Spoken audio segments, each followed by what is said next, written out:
I'm a Chinese girl. I live in England now. And I'm going to show you how to speak Chinese. Let's continue learning fruits.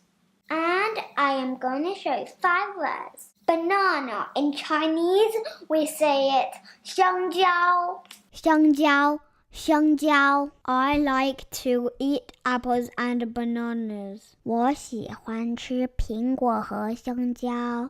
Papaya. In Chinese, we say it in 木瓜. 木瓜. 木瓜. Mother cut a papaya. 妈妈切了一个木瓜。Peach. In Chinese, we say 桃子。桃子。桃子。The peach is very big. 这个桃子很大。Durian. We say it in Chinese 榴莲。榴莲。榴莲。I don't like durian. 我不喜欢吃榴莲。Cherry, we say it in Chinese 樱桃。樱桃。樱桃。Cherries are small and red. 樱桃又小又红。That's all for today. Bye!